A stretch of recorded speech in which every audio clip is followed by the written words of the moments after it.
We're grateful to be joined this morning by someone who has been a champion not only for higher education in New York, but for affordable higher education.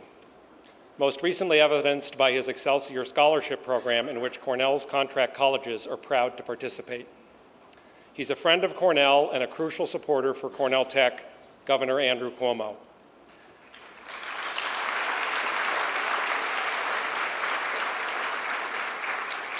Since day one, Governor Cuomo has been committed to lifting up our colleges and universities, from New York's world-class SUNY and CUNY public schools to our leading private schools, including Cornell. And at a time when research funding is under threat in Washington, Governor Cuomo is making unprecedented investments across the state to ensure New York and its premier institutions continue to be at the forefront of research and innovation. So we're grateful for his support and for his leadership, and please join me in welcoming the 56th Governor of the state of New York, Mr. Andrew Cuomo.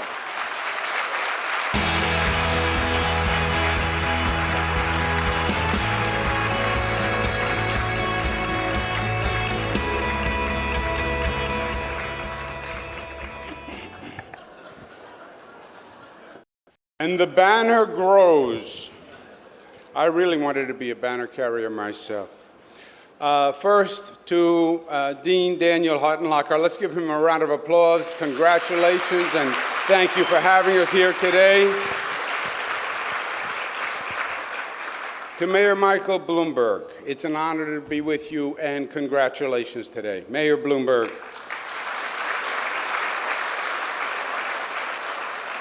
Mayor de Blasio, it's a pleasure to be with you. Congratulations on last night.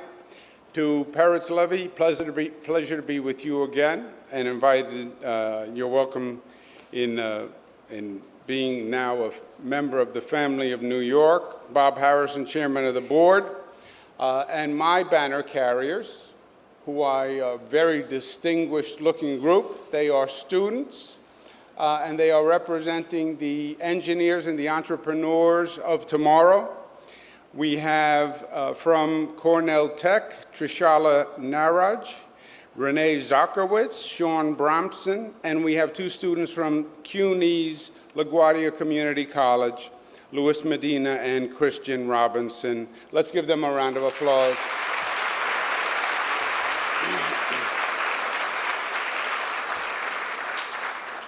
This is an exciting day for New York, obviously. The opening of Cornell Tech is an extraordinary singular achievement. Just the design, the look, the feel of the campus, you know, is something different. But it's actually even more than that. It's an important milestone in New York's long-term economic strategy and a powerful symbol of possibility at a time when many are frightened about their economic future. Today, we take a bold step in the tech arena with the opening of this campus. It's ambitious. It was almost an audacious dream when it was uttered.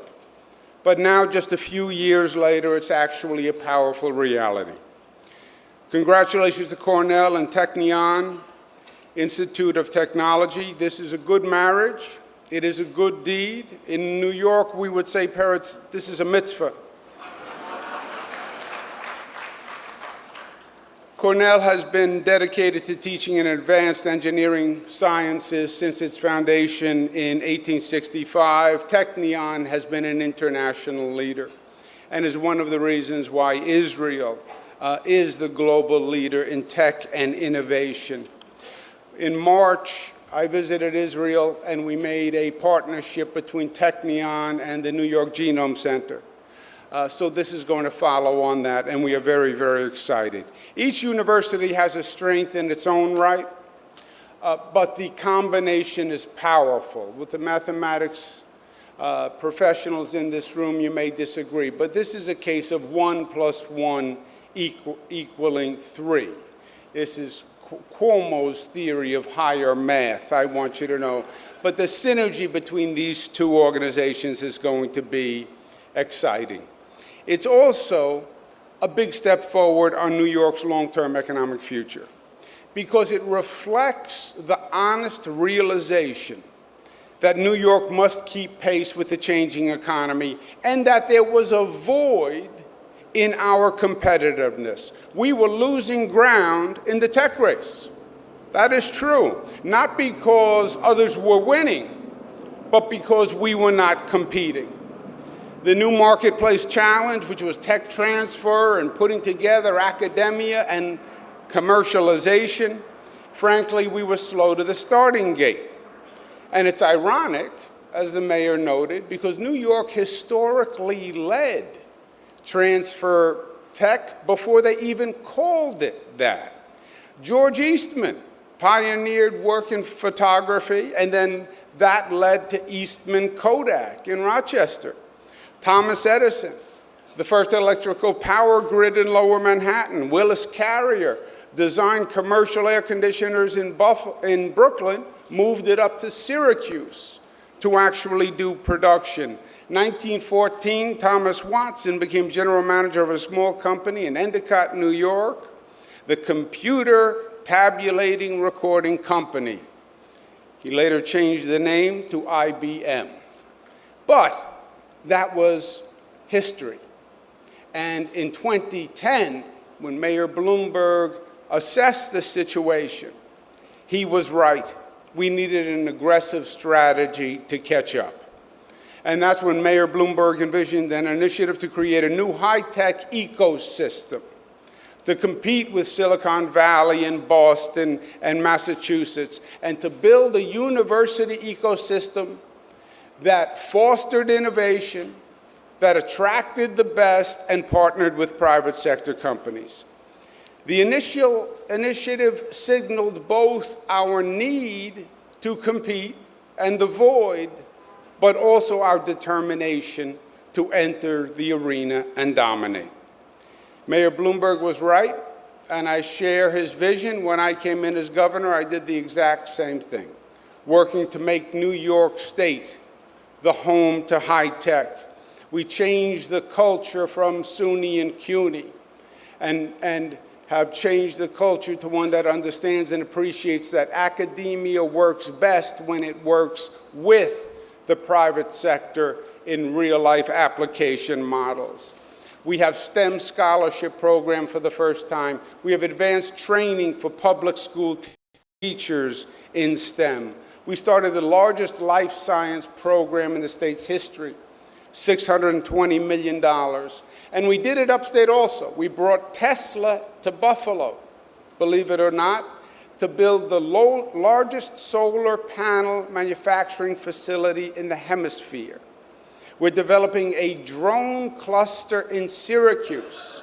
In Rochester, we're taking their experience with Kodak and Bausch & Lomb and making them the new photonics center. Albany, New York, is the new capital for nanoscale R&D. Long Island, we're working on a biomedical research triangle with Cold Spring Harbor, SUNY Stony Brook, and the Feinstein Institute. And it's working. Today, New York has attracted the giants of the tech world. Amazon, Google, Facebook, Spotify, the list goes on, they're all here. And the industry is booming. Job growth since 2010 in the tech sector has increased 26%. That's compared to a national rate of 16. So the arrows are pointed in the right direction. Let's have a round of applause for everyone who's been involved in this fantastic project.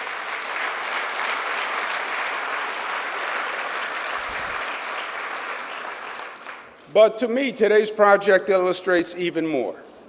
It is a powerful example of what effective government and leadership can actually accomplish. Now, it is fitting that this magnificent complex includes the Bloomberg Center. And it's also fitting that it is located on an island named after a great New York governor and a great president, Franklin Delano Roosevelt. FDR recognized the possibility of government to make a difference in people's lives. He was not about theoretical change or change in the abstract. He was about change in practical terms. FDR knew that holding office was not the real goal of an elected official, that pontification and mere advocacy are not the goal of an elected official. The goal of an elected official is to make change for the people they serve. Mike Bloomberg's tenure reflected FDR's theory. Politics and government on one level is a science, my friends, not as technical as the science you teach here. But Mike Bloomberg had the formula. Vision plus competence plus achievement equals progress. Mike's formula was shared by my father, Mario Cuomo, who called himself a pragmatic progressive. Think about it. A progressive who gets things done and gets results. Senator Moynihan recognized the skill that the mayor and his entire administration brought to government and how essential that skill was. When Senator Moynihan said the most exciting thing you encounter in government is competence because it is so rare. Classic Moynihan. Mike Bloomberg made a difference. He made a difference with his ban on smoking, and my guess is he saved lives. He made a difference with his calorie counts on menus, injecting Jewish guilt at just the moment that it could change behavior. He took on the national problem of urban education by pioneering mayoral control. He learned from Robert Moses and President Eisenhower that growth follows transportation when he built the West Side extension of the 7 train and unleashed construction in Hudson Yards.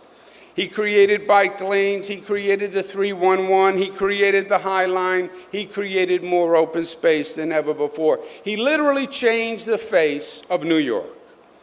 Mike believes there are no small solutions to big problems. Cornell Tech eventually will be a $2 billion project, but that's what it requires to make a statement in this market space. And that is the New York way. That's why we're building a new LaGuardia Airport, first new airport in 20 years in this country. A new JFK, a new Penn Station, a new Kosciuszko Bridge, a new Tappan Zee Bridge, modernizing our mass transit system, which is falling apart after 100 years. These are big problems, but New Yorkers know how to effect big solutions. And we're not just talking about it, we're not planning it, we're doing it. We are standing on Roosevelt Island today. This is a reality. Today shows the intelligent way forward and the ability to achieve it. And it comes at a crucial time in our nation's history. We have a frightened citizenry. They are frustrated in their economic circumstance. They are frustrated with government's inability to make a difference. Our federal government is offering only political bromides as the cure for their economic anxiety and fear.